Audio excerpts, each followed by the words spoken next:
Sejam bem-vindos. Vou passar uns recadinhos aqui da casa, tá? Só para relembrar, eu sei que a maioria das pessoas sempre já estão aqui às segundas-feiras. A gente tem palestra ou tratamento com passe todos os dias, tá? Temos também evangelização infantil aos domingos, às 10 horas. O atendimento fraterno, que a gente chama que é o plantão, não é feito sempre meia hora antes das palestras, tá? Então, quem quiser estar passando pelo plantão, chega meia hora antes, já tem sempre alguém para fazer um atendimento, tá? Lá no mural de entrada, a gente deixa todos os horários aqui da casa, quem tiver alguma dúvida, quiser dar uma olhada, tá? Hoje, na área social, a gente tem atendido 75 famílias, que a gente recadastrou elas, e a partir de maio agora, a gente vai atender de 80 a 85 famílias, tá? Então, a casa está dando um salto aí, parece ser pouco, mas 10 famílias, 10 cestas aí mensais faz bastante diferença. E temos também, a gente tem um trabalho com os moradores de rua todos os sábados, a partir das 16h30. A gente prepara os lanches aqui e sai distribuir. Tem sempre alguém responsável, é um trabalho muito bonito. Assim, quem quiser participar, é só comparecer aos sábados, 16h30, 17 horas, já tem alguém aqui. E também temos cursos para gestante. Primeiro e terceiro domingo, às 9 horas de cada mês. Primeiro e terceiro domingos do mês, às 9 horas, curso para gestantes. A sexta-feira, isso é importante, quem puder repassar, a gente tem também palestras e praças e grupos de apoio a dependentes químicos, tabagismos e familiares. Então, quem tiver algum problema na família, quiser indicar alguém, a gente, toda sexta-feira, às 20 horas, tá? Esses trabalhos são mais específicos mesmo, tá? Dependente químico, tabagismo e os familiares. A gente também, quem quiser maiores informações, é só entrar casadocaminhosantana.com.br, inclusive as palestras ficam gravadas, quem quiser estar assistindo de novo, ou algum tema que acha interessante, é só estar passando, tá? A casa também, a gente tem uma editora aqui, que a gente acabou, nossa primeira edição, foi um livro Mirabelle, tá? Então a Sandra, Caetano, as pessoas aqui responsáveis, tem sempre um livro, quem quiser estar conhecendo esse trabalho do Mirabelle, é importante. E quem tiver alguma dúvida, é só procurar algum dos nossos colaboradores, trabalhadores aqui. E agora eu gostaria de pedir, por favor, se puder desligar o celular, a gente agradece. E esse mês também, para cestas básicas, pode deixar aqui, não tem problema. A gente está precisando de leite em pó, arroz, óleo, biscoito e açúcar. Quem puder trazer, é só para ajudar nas cestas básicas de abril. A gente agradece muito, tá bom? E as famílias também agradecem. Muito obrigado.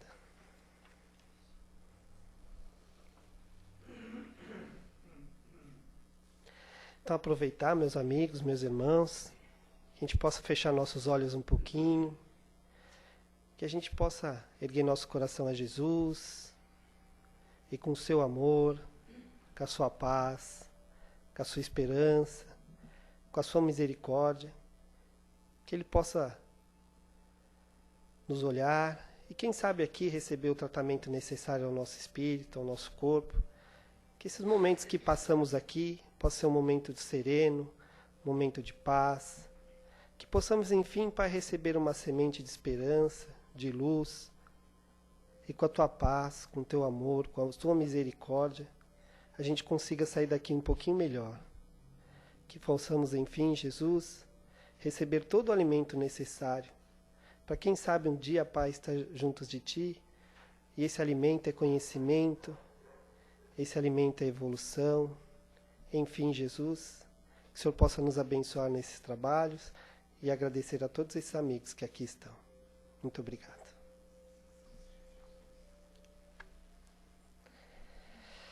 Bom, hoje nosso irmão Aquil é um tema facinho. Eu estava falando para uma colega, uma amiga ali fora, que eu sou uma pessoa que eu me magoo tanto. Vivo magoado. E eu vi falar uma coisa, que mágoa, sabe o que é? É má água. Então a gente fica deixando no nosso corpo essa água ruim, né? Não sei o que aquilo vai falar, me falaram isso, que a má água fica no nosso corpo e fica lá, só trazendo coisa ruim. O livro é Ações Corajosas para Viver em Paz, o item 41. Aquil, boa noite, seja bem-vindo. Obrigado, viu? Fica à vontade.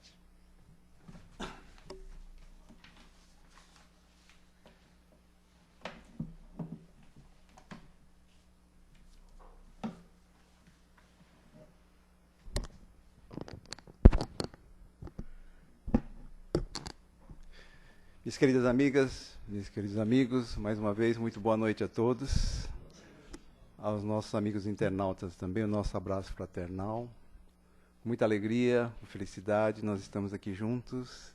Agradeço vocês estarem aqui conosco, para a gente conversar um pouquinho mais sobre a doutrina, aprendermos um pouquinho mais juntos, nós aqui, sobre essa doutrina tão maravilhosa. E o tema, como o Mauri falou hoje, é mágoa desnecessária. E foi psicografado pelo Raul Teixeira, ditado pelo Espírito Benedito Maria. Eu queria fazer aqui uma pequenina homenagem ao Raul Teixeira, não sei se todos já devem ter ouvido falar dele, né? Mas o Raul Teixeira, o nome completo dele é José Raul Teixeira, natural da cidade do Rio de Janeiro. Ele é um dos fundadores da Sociedade Espírita Fraternidade, na cidade de Niterói. E essa instituição mantém uma série de obras assistenciais para a família, crianças carentes, tanto material quanto espiritualmente. E o Raul Teixeira é um conferencista dos mais requisitados no Brasil e no exterior. Ele já levou a mensagem espírita para mais de 45 países, tendo psicografado 35 livros, que são publicados pela editora Frater. E eu quis fazer essa homenagem para ele porque, não sei se todos sabem, mas em novembro de 2011, no dia 15, ele estava no avião indo do Brasil para os Estados Unidos fazer uma série de conferências e teve um AVC no voo, no avião. Graças à bondade do Pai, ele não desencarnou, foi cuidar nos Estados Unidos e hoje, até hoje, ele continua se recuperando das sequelas que ele teve, mas não deixou de batalhar pela doutrina espírita. Continua trabalhando com suas limitações, com suas possibilidades, nos congressos, nas palestras. Então aí fica a nossa pequena homenagem a esse bravo batalhador da seara espírita. E quem puder, compre suas obras, principalmente quem vai mexer com a parte de pedagogia espírita, né? Ele é um mestre nisso, é mestre e doutor, inclusive, nisso. Meus amigos, falando sobre mágoa desnecessária agora. O Raul Teixeira, ele começa, a primeira frase que ele coloca no texto é assim: as relações humanas, nossas relações humanas, serão sempre, usa essa palavra, sempre pautadas pela dificuldade que trazemos na alma. O Mauri deu o depoimento dele aqui mesmo. E a nossa palestra começa com isso. Isso é realmente muito verdade. Porque se eu fizer uma pergunta aqui para todo mundo, levante o braço. Quem nunca teve um problema de relacionamento, alguém vai levantar o braço? Não, nunca teve. Não, nunca teve. Porque se levantar o braço, eu vou sentar e falar, vem aqui, dar palestra, conta o segredo para a gente, porque a gente não sabe. Não é? Então, a primeira verdade que a gente descobre é que essas dificuldades existem no dia a dia. Todos nós aqui, 100% desse grupo aqui, tem.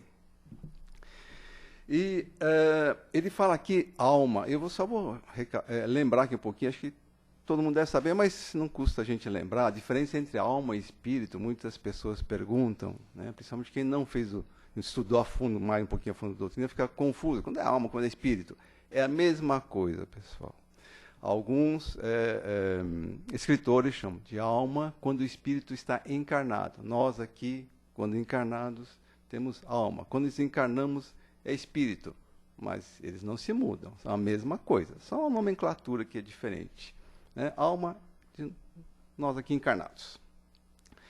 E antes da gente falar, então, sobre as mágoas, a gente vai falar um pouquinho antes sobre vida em sociedade, vai falar um pouquinho também das dificuldades de relacionamento, porque aí fica mais fácil a gente chegar nas soluções, como administrar as nossas mágoas lá na frente. Né? Então, a vida em sociedade... O que vocês acham? Nós fomos criados para viver juntos ou sozinhos? Pergunta idiota minha, né? Falar, aqui, ó. É simples responder isso. Por quê? Nós somos 7 bilhões de habitantes nesse planeta. 7 bilhões. Né? Como é que 7 bilhões de seres encarnados iam conseguir viver sozinhos. Impossível, né? Não dá, nem que se escondesse. Né? Então, nós fomos criados para viver em sociedade. Os antigos sábios diziam que nós éramos, ou somos animais racionais, porém somos animais sociais. Então, nós já vimos que as dificuldades de relacionamento existem. E segundo, que nós temos que viver em sociedade. Né? E falando sobre a vida em sociedade, a gente lembra que a revelação cristã começou primeiro com quem? Com Moisés, né? Com a tábua dos 10 mandamentos lá nas pedras. Foi a primeira revelação que nós tivemos dos princípios cristãos. Depois veio Cristo com seus evangelhos, seus ensinamentos belíssimos, não só ensinamentos, mas sua prática belíssima. Né?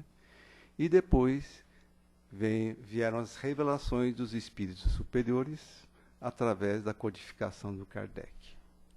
E na codificação do Kardec, quem já leu o Livro dos Espíritos, sabe que no livro 3 lá tem as leis morais, as 10 leis morais, que na sua essência são os 10 mandamentos de Moisés, que depois Jesus também trabalhou. Essas 10 leis morais que estão lá no Livro dos Espíritos regem tudo que vocês imaginarem na nossa vida está lá. Então lá tem lei do progresso, tem lei da igualdade, tem lei da liberdade, tem lei da adoração, tem lei da sociedade, está lá a lei de sociedade que nós acabamos de falar, tem lei do trabalho, tem lei da reprodução, tem lei do amor, caridade e justiça, tem lei de reprodução e tem lei de destruição e conservação. Então, tudo que a gente pensa na nossa vida aqui está lá. E uma delas é a lei de sociedade, que é uma lei natural, que Deus nos deu esse privilégio realmente de podemos viver em sociedade. E assim, quando a gente fala nessas leis, existe a lei de trabalho, que todos nós conhecemos, né? Todos nós trabalhamos aqui de alguma forma, né? O filho da lei do trabalho é a lei do progresso. Por quê? Se não tiver trabalho, não tem progresso. E para que essas duas leis existam, que a gente consiga realizar isso, existe entre elas a lei da sociedade. Por quê? Isso é questão de sobrevivência para nós, para a nossa sociedade. Como alimentar, como vestir, como dar moradia, como dar condições de vida a 7 bilhões de pessoas, precisa ter recursos, precisa ter trabalho, precisa ter progresso e precisa ter a lei em sociedade. Hoje, quando nós chegamos em casa, pegamos a chave, abrimos a porta, tem a fechadura, tem a chave. Alguém trabalhou para nós termos aquilo lá. Vamos lá, apertamos o interruptor, acende a luz, tudo isso tem tecnologia, tem trabalho em cima. Vamos na cozinha, acender o fogão, cozinhar, vamos na geladeira, pegar um alimento. Coisas são do nosso cotidiano, no nosso dia, a gente faz isso automaticamente. Mas tudo isso tem muito trabalho, tem muito progresso em cima disso. Né? E muita sociedade, porque você imagina como é que, por exemplo, uma fábrica ia produzir uma geladeira se as pessoas não vivessem em sociedade, não existisse o grupo social trabalho. Chefia, subordinado, colaboradores. Se eles não vivessem em sociedade, como é que ia produzir uma geladeira? Isso vale para tudo. Então tem os grupos sociais de trabalho, os grupos sociais religiosos, né? Existem os grupos de clubes, entidades, associações. Grupo social desconhecido, que é o nosso, que nós convivemos todo dia, quando vamos ao banco, supermercado, no trânsito. E o último grupo mais forte, o mais importante que nós temos na nossa vida, que é o grupo familiar. Esse é o primeiro grupo e o mais forte, mais importante que nós temos, o grupo social na nossa vida.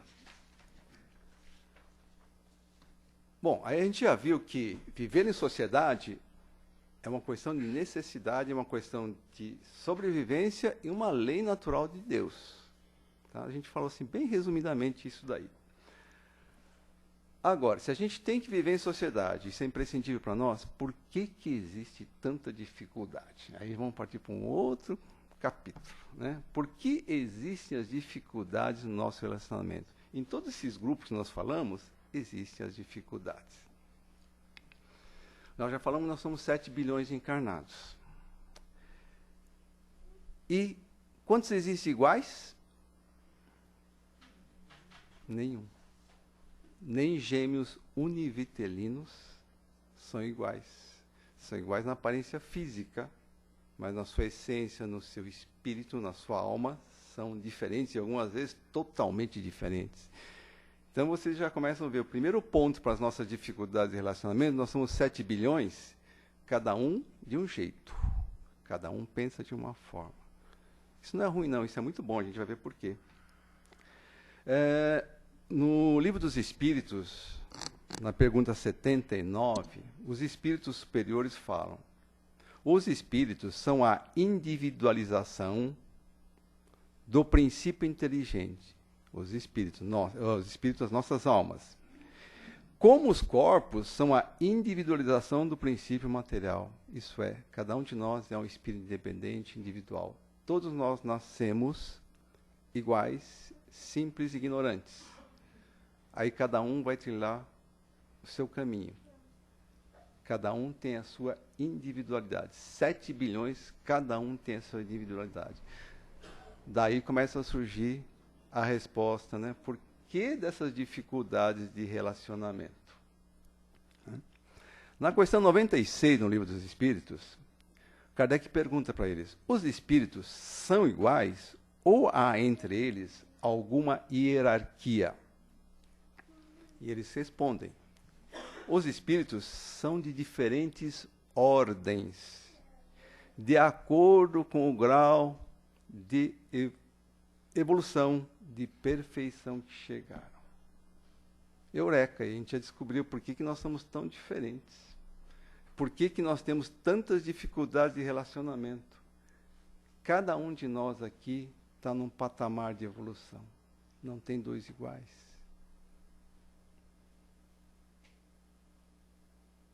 Isso para a gente pensando. Para a gente chegar lá na frente para falar sobre as mágoas, as iras, as raivas, né? Então a gente já descobriu também que, além de ser necessário e imprescindível para a nossa sobrevivência, a vida social, ela também gera, sem querer, entre aspas, né, essas diferenças, esses conflitos, né, de relacionamento. Aí o outro lado da moeda, por que existem essas diferenças? Né? Nós já vimos que elas têm que acontecer, elas fazem parte do nosso dia. Todos nós aqui temos. Então, vamos usar isso a nosso favor.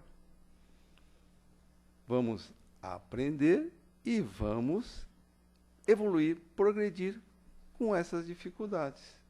É isso que Jesus quer da gente. Por quê? Nós estamos num planeta de expiações e provas. Uma grande sala de aula.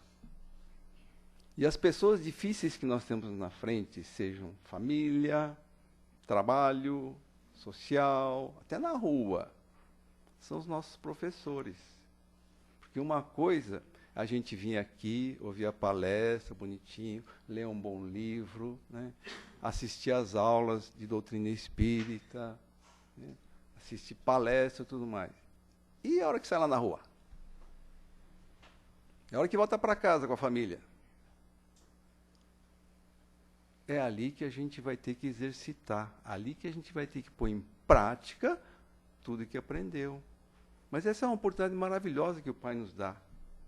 Ele nos dá essa chance de conhecermos a doutrina, né, baseada nos ensinamentos de Jesus, e depois temos a oportunidade de colocar em prática, de vivenciar, de progredir, evoluir.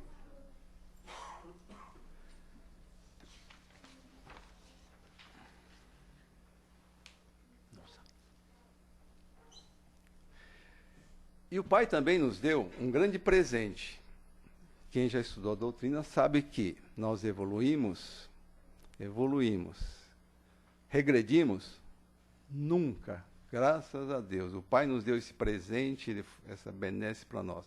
Nós sempre estamos propensos a evoluir. O que pode acontecer se nós formos muito resistentes, muito teimosos e muito bravos, é a gente estagnar. Só que aí nós vamos protelando a solução para frente e vamos ter que reencarnar. Aí entra a lei das reencarnações sucessivas, né? Lei de causa e efeito, porque a gente está estagnado, porque a gente plantou e está colhendo. E o que Raul Teixeira, agora nós já estamos começando a chegar lá no tema, depois de toda essa introdução, né, nas mágoas, Raul Teixeira fala que o problema não é como resolvemos essas diferenças, esses conflitos que a gente tem em todos os grupos. É um problema, sim, como nós administramos isso, para a gente poder evoluir e aprender. Mas o pior são as consequências desses conflitos, dessas diferenças. O que nós vamos carregar? Que aí nós chegamos ao tema da nossa palestra hoje, as nossas mágoas. Que nós provocamos para nós mesmos, ou alguém provoca para nós, ou nós provocamos para nós mesmos, ou nós provocamos em alguém. Lembra que é sempre vai e vem. A definição de mágoa, quando a gente procura lá no dicionário Michaelis ou qualquer outro, é de tristeza, desgosto, amargura, pesar, dor de alma. Eu cheguei a encontrar isso, uma definição lá, que mágoa é dor de alma. É como o Mauri falou, é uma coisa que machuca muito, né? Quem já sentiu isso daí em diversos níveis mais profundos, sabe o quanto isso é um ranço que dói muito. Fica lá dentro da gente. Né? E aqui eu vou tentar dar algumas soluções de como é que a gente pode evitar isso. A gente já viu que vida social é obrigatório, relacionamento é obrigatório, as dificuldades de relacionamento também acontecem. Agora, como é que a gente pode minimizar isso? Como é que a gente pode dar bom proveito a esses desafios? Muitos fazem o quê? Para não ter relacionamento, não ter dificuldades de relacionamento, se isolam. Vão lá para o Tibete, Índia, né? Entram no mosteiro, se enclausuram, fica lá, sozinho. Né?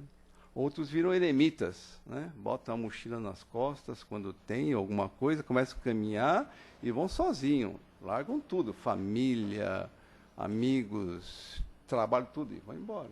Se isolam. Inclusive, essa é uma questão que Kardec pergunta aos espíritos, se isso era bom ou ruim.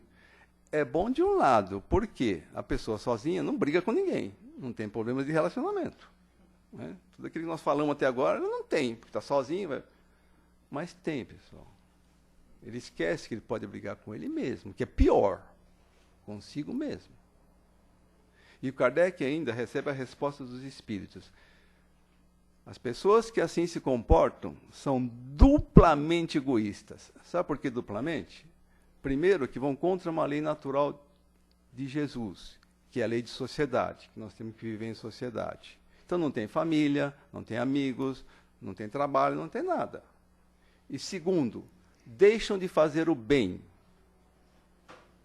Não fazem o mal, mas deixam de fazer o bem. E Kardec salienta muito através dos espíritos superiores. Não basta não fazermos o mal. Temos que fazer o bem. E essas pessoas não fazem. Por isso que elas são duplamente, segundo os espíritos, classificados como duplamente egoístas. Agora, lá o próprio Kardec fala que tem 2 casos em que esse isolamento é bom, é positivo.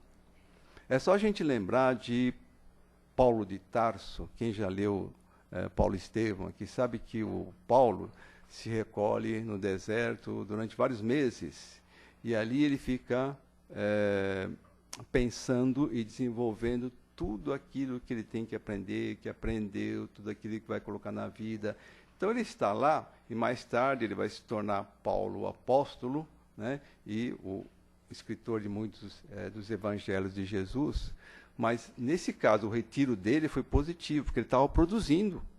Ele não estava pensando nele, lá quietinho, pensando, não, eu vou me cuidar aqui. Não, ele estava pensando o que ele podia fazer pelos cristãos, pela humanidade. Então, nesse caso, é válido.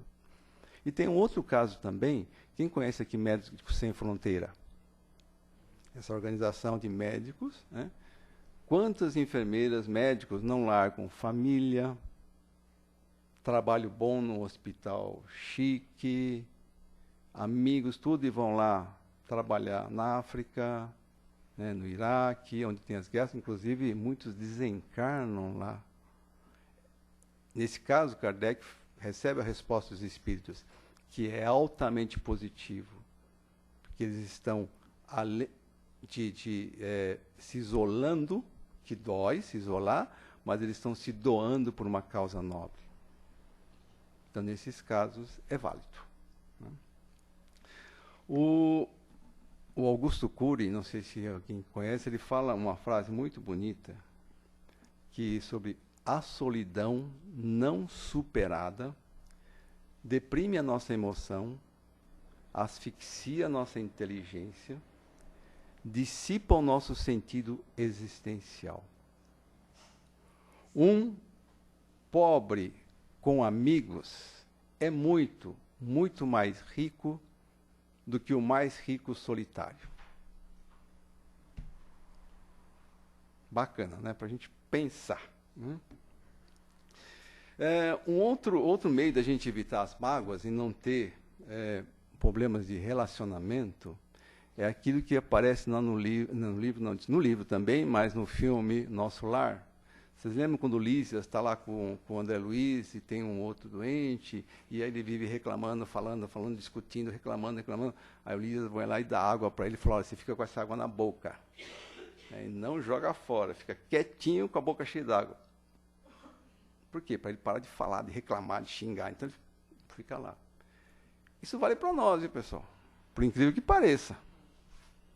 Vale muito na prática. Aí vai uma dica realmente muito prática. Quando a gente está discutindo com alguém, principalmente familiar, porque familiar é mais difícil? Porque a gente tem acesso, a gente tem intimidade. Com desconhecido, mais difícil. No trabalho, mais difícil ainda. São pessoas que a gente não tem intimidade, mas família, irmão, irmã, esposo, esposa, tio, tia, filho, filha, é muito uma coisa mais íntima e a gente muitas vezes não controla a língua, né? E aí o que a gente faz? A gente começa a discutir com a razão, muito bom, tudo bonitinho, né? Se seu filho, por exemplo, ou sua filha vem e fala, olha, ela tem 15 anos de idade, 3 anos, e fala, olha, eu quero ir para uma balada na madrugada inteira, você vai ter que conversar com ela. Então você começa com razão. Olha, você é menor de idade, não é um ambiente para você. E vai justificando, falando. Isso com a razão, tá certo? Tudo direitinho. Aí chega uma hora que ela pode chegar falando, olha, não me interessa o que você acha, eu vou. Aí já começa a subir o tom da discussão, né? Isso acontece muito, por exemplo, com marido e mulher, hein? Aí começa a subir a discussão. Aí chega uma hora que a razão começa a dar lugar à emoção. Aí é uma catástrofe, gente. Aí é ruim. Principalmente de família. Volto a frisar isso muito, para a gente sempre atentar isso lá em casa. Por quê? Como a gente tem muita intimidade, aí você vai buscar coisas lá do arco da velha, do baú, aquelas coisas meio feias, rançorosas e tal, e pum, traz tudo. Não tem nada a ver com a discussão daquele dia, com aquele fato, aquela hora. Mas a emoção é natural que faz isso com a gente. Nós perdemos a razão, vamos buscar na emoção e aí vem tudo. E que é muito triste, porque aí nessas horas a gente pode falar muita coisa, ouvir muita coisa, que a gente não gostaria, não tem o mínimo desejo de falar, de ouvir, nem sente aquilo, mas vai. Quem nunca passou por isso? Né? E isso pode depois dar um arrependimento tardio e tudo mais. Aí tem uma historinha muito bonita, que é o menino e os pregos. alguns já devem conhecer isso daqui, né? Carlinhos era um menino muito arteiro, muito bravo, muito decidido. 13, 14 anos, imagina, forte, bravo e adolescente, imagina o que dá, né? E ele vivia arranjando confusão na escola, no clube, em casa, então não se fala, com os vizinhos, não tinha onde ele não arranjasse confusão. Ele tinha uma personalidade muito forte, ele queria do jeito dele, da forma dele, não aceitava conselho e tudo mais. Só que chegou uma hora que ele teve uma discussão muito feia lá na escola. Aí ele chegou para o pai dele e falou: pai, me ajuda, pai. Tá muito ruim, porque eu não consigo mais conviver em paz em nenhum lugar. Parece que as pessoas querem me contrariar, querem me deixar bravo, né? E aí eu só fico brigando aqui em casa, na escola, na rua, no clube, em todo lugar eu vivo desse jeito. O pai ouviu, falou: Carlinhos, vamos fazer o seguinte, ó, tá vendo esse saquinho de pregos aqui? E lá tinham pregos pequenininhos e grandes. E tem aquela porta lá. Carlinhos, cada vez que você tiver uma discussão com alguém, você pega um prego desse e vai lá. Se for uma discussão grande, você pega um pregão. Se for uma discussão pequenininha, uma taxinha. E vai pregando. Ah, não demorou, né? Em uma semana, meia porta estava cheia ali de prego pregado, né? Estava lá.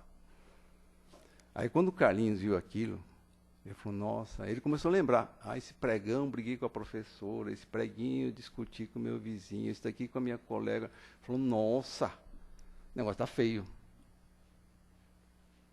Eu vou tentar me controlar. Aí foi se controlando, até chegou um dia que ele foi correndo para o pai: pai, boas notícias, pai, hoje eu não preguei nenhum prego lá na porta. O pai falou: ótimo, muito bom. Aí no dia seguinte repetiu, não pregou, aí foi diminuindo, né? Aí não pregou mais. Falou: pai, já faz 15 dias que eu não prego mais preguinhos lá. Falou: filho, muito bem, esse é o ensinamento que eu queria te dar, mas tem a outra parte ainda. Cada vez que você desculpar a pessoa com que você brigou, pedir desculpas, ser compreensível, benevolente, indulgente, você vai lá e tira o prego. Tá bom. Aí ele, difícil, né, no começo. Aí ele foi lá, foi pedir desculpa pro professor, pro coleguinha, aí foi tirando. Demorou, mas tirou. Foi todo orgulhoso, contente, foi o pai dele: pai, consegui tirar todos, olha aí, pai. Nenhum prego, não preguei mais nenhum e consegui retirar todos. Falou: filho, agora eu vou te dar o último ensinamento do que nós precisamos conversar. Né? Você não pregou, você não brigou. Você tirou, você perdoou, foi indulgente e benevolente. Ótimo. Porém, veja a porta como ficou. E aí tinha os buracos todos lá, grandes e pequenos.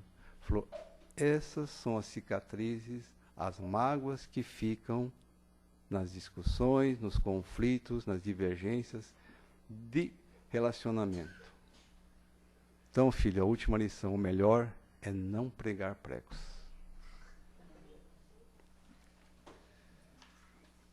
Para nós, o que quer dizer isso? Com certeza, nós podemos perdoar, ser indulgentes, benevolentes. Mas, o exemplo que eu dei em casa, muitas vezes, uma palavra dita lá em casa, fica um buraquinho na porta. E o pior, com pessoas que mais nós amamos, as pessoas que nós mais queremos bem, nós podemos deixar marcas profundas. Podemos receber também. Mas nós temos tendo essa oportunidade de conversarmos e aprendermos um pouquinho. Tá bom? Esse é o ensinamento dessa regra prática da água da boca do André Luiz. As regras de Jesus vocês já conhecem bastante, né? Perdoar 70 vezes 7, não julgues para não ser julgados. Não, vou ter que encurtar. E por que ele fala para a gente perdoar? Porque quando você não perdoa, o que fica? Fica aquele ranço, aquela mágoa vai ficando lá dentro. A mágoa vai junto com você. Por isso que Jesus insistia tanto. Perdoa, porque aí você tira essa mágoa para fora. Não fica dentro de você. Uma outra hora a gente vai falar também sobre a sequência do perdoar. Se você perdoa, né, é porque você condenou alguém. Se você condenou alguém é porque você julgou alguém. Se você julgou alguém é porque você acusou alguém. Isso tudo é um processo, principalmente dentro de casa, dentro do lar, extremamente dolorido. Pesado. E praticar a caridade como entendia Jesus.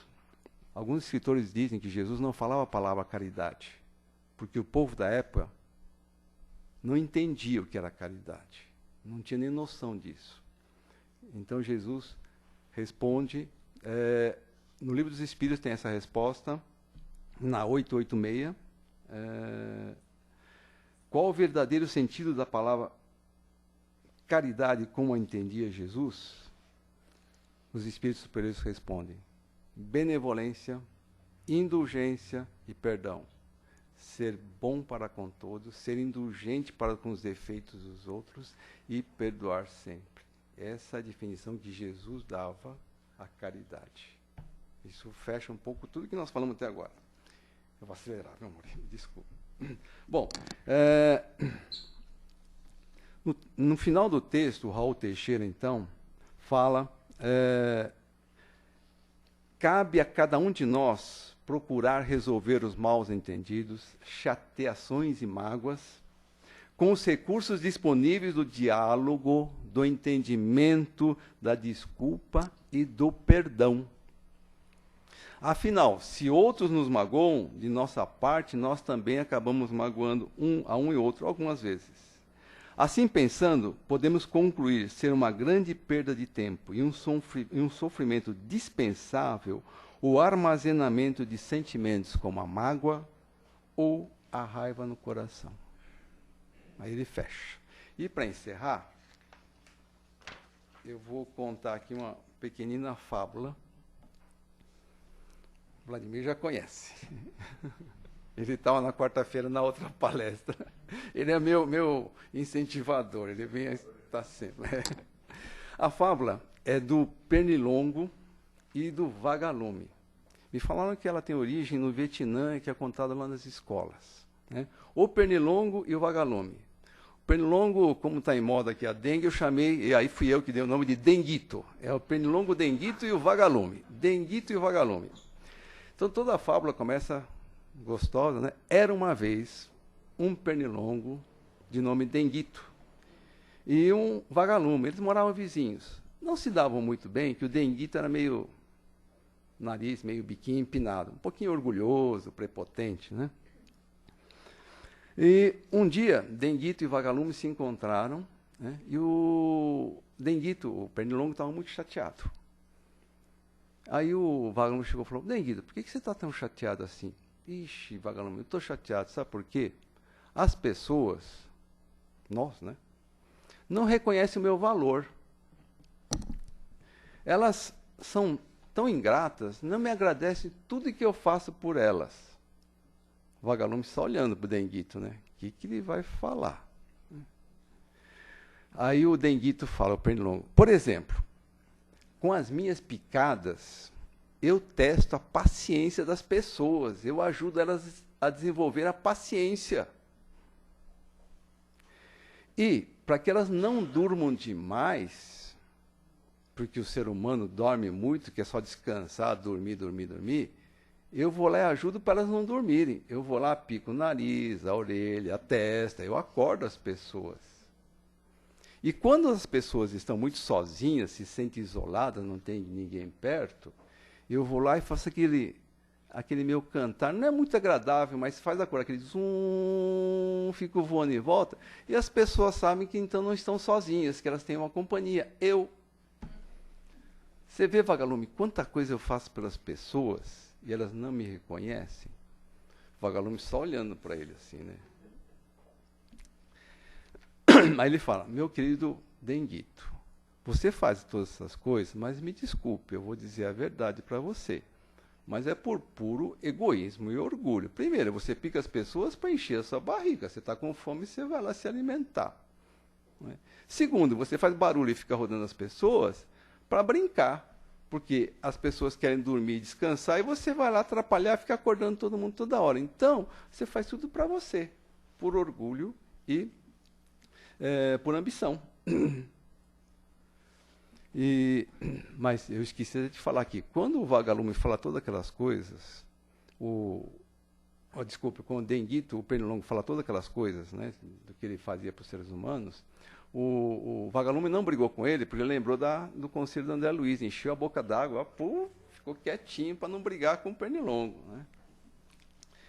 E aí, o Pernilongo fica quieto, e aí o Denguito, o Pernilongo, fala para ele, mas você é um inútil. Fala para o vagalume, você só fica piscando aí a sua luzinha, no bumbum aí, fica voando, piscando, não ajuda ninguém, não faz nada, tá vendo? E eu faço tanta coisa e ninguém reconhece. Aí ele fala, olha, o vagalume fala, olha, Denguito, quanto a mim, como sei e posso, procuro iluminar os caminhos da escuridão da noite das pessoas. É uma luz pequenina, mas ilumina um pouquinho os caminhos que o homem precisa. Aí, sem mágoa nenhuma, pedi desculpas ao Pernilongo, deu um abraço no Denguito, no Pernilongo, e foi embora. O Denguito ficou olhando para ele assim, estático, parado e pensativo. Nessa hora, sem se dar conta, o pequeno vagalume havia iluminado com suas palavras um novo caminho ao orgulhoso Denguito. Aí vem a moral da história para nós, né? Moral da história. O vagalume nos ensina como é importante ser luz que brilha na escuridão, ser a luz da paciência, do amor, do carinho para com o próximo, mesmo que essa luz seja pequenininha. Muito obrigado, pessoal. Muita paz a todos. Obrigado, Akio.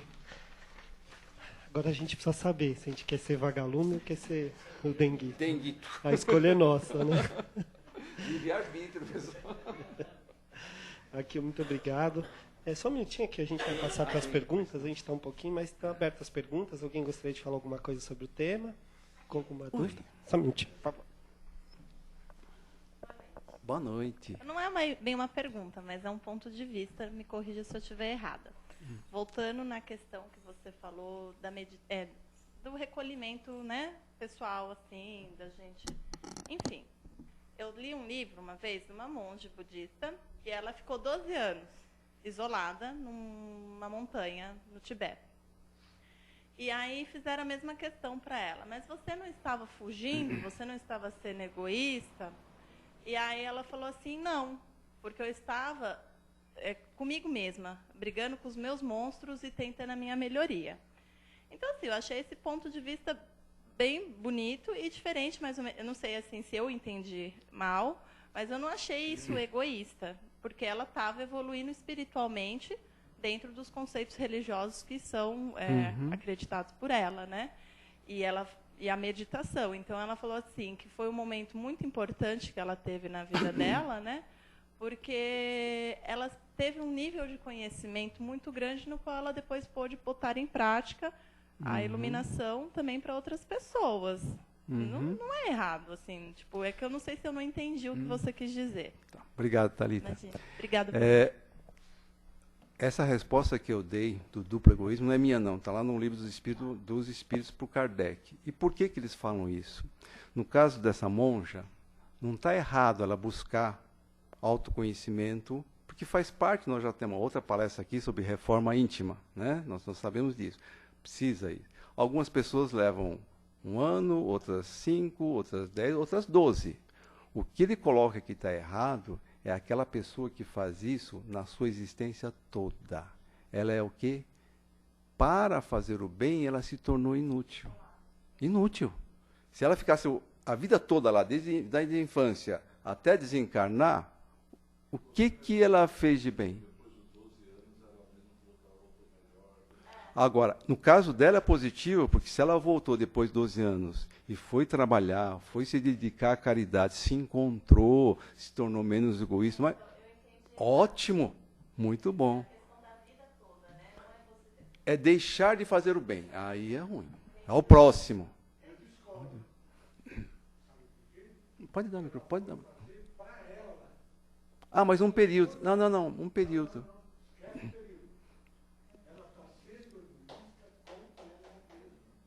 Uhum.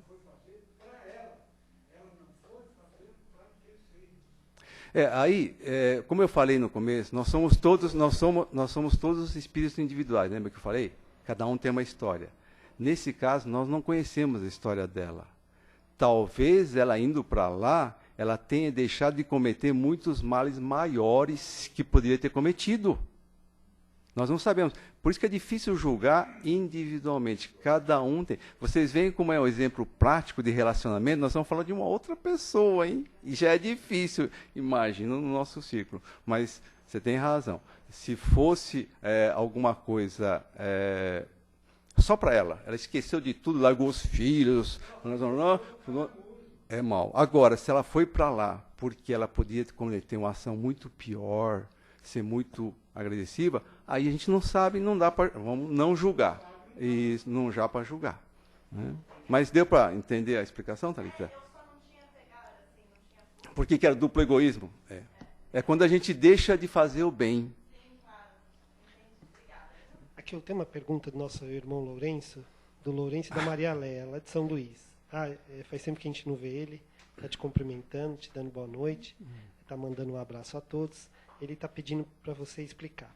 Se o segredo da vida é viver, é ser livre, é ter amigos, que para ser feliz basta querer, que decepção não mata, que podemos chorar sem derramar lágrimas, que o verdadeiro permanece, o amor, a amizade, os sonhos, que a beleza não é tudo que vemos, mas no que sentimos, que perdoamos. Onde fica o sofrimento?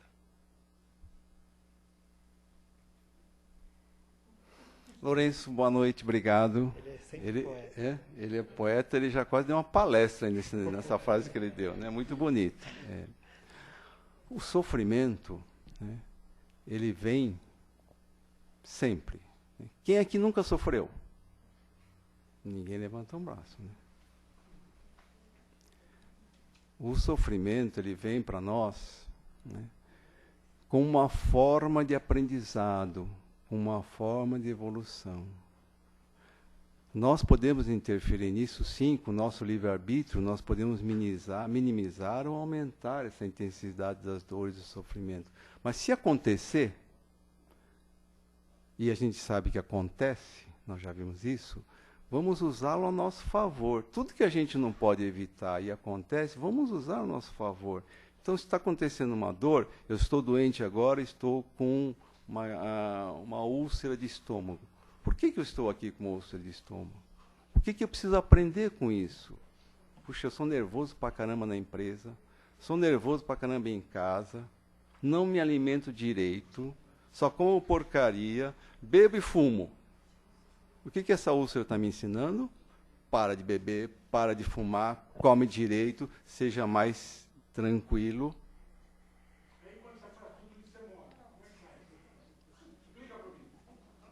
Oi?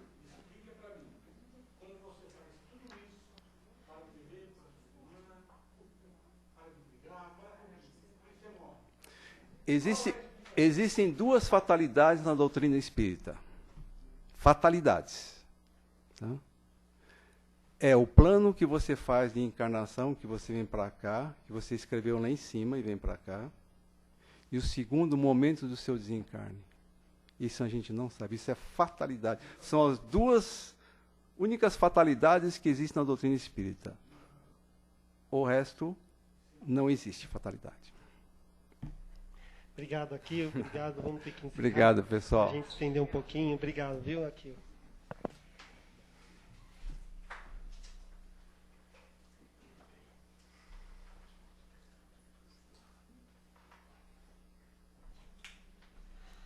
Então a gente aproveita agora para fechar um pouquinho os olhos, para agradecer esse tratamento que a gente recebeu aqui, desses amigos do plano espiritual. Como a gente vem aqui, a gente recebe sempre uma palavra de amor, a gente recebe sempre esperança, que a gente possa agora pensar um pouquinho nas demais pessoas e vibrar, que a gente possa pegar o melhor que temos aqui, deixar de pensar um pouquinho na gente, que a gente possa vibrar para um mundo melhor, nesses países que estão agora em guerra, que eles possam receber a misericórdia de Deus, de Jesus, quem sabe a paz, quem sabe a harmonia, quem sabe a esperança pode reinar no coração desses dirigentes, desses planos que estão nessas guerras. Possamos vibrar ainda para esses amigos que se encontram nos hospitais nesse momento, com doenças incuráveis. Quem sabe já tem conhecimento até de que suas doenças são graves. Quem sabe nesse momento, Jesus, ele possa ter a tua compaixão, possa ter o teu amor, que eles possam se acalmar, quem sabe aprender a orar, e que a paz chegue no coração desse irmão, Pai. Que possamos ainda vibrar para esses velhinhos que estão abandonados por seus familiares, pelos seus entes queridos, nesses asilos. Que eles possam entender também, Pai, a lição, possa chegar até eles a paz também, a serenidade. Que a gente possa vibrar também para essas mães que veem seus filhos nas drogas agora, Senhor, essas criaturas que tanto dependem de Ti, que no momento não entende, Pai, ou possa discernir o que é certo, o que é errado, mas que possa receber também a Tua compaixão, Jesus. E a oração dessas mãezinhas pode chegar até o coração desses rapazes, desses filhos, dessas filhas que estão nessas drogas. Que Jesus possa abençoá-los, possa dar ânimo a essas mãezinhas. E quem sabe, Pai, tirar esses meninos desses caminhos. Que possamos vibrar ainda para essas crianças que estão nas ruas, esses amigos e irmãos que também estão lá. Que eles possam receber a sua serenidade, Senhor, o seu amor. Que possa receber a esperança de dias melhores. Que possamos vibrar ainda para esse nosso país, Pai, que se encontra em tantas dificuldades. Que as energias Tua, Pai, de amor, de paz, de esperança, pode chegar até todos. E que a gente juntos, Pai, possa vibrar por dias melhores. Que possamos vibrar ainda para os nossos antepassados, para os nossos entes queridos, para as nossas esposas, para os nossos chefes no trabalho. Que cada um de nós, Pai, possa receber a luz necessária e, quem sabe, a Tua misericórdia e o Teu amor. Que assim seja, Jesus. Agora nós vamos passar para os passos, é só aguardar, tá bom? Obrigado.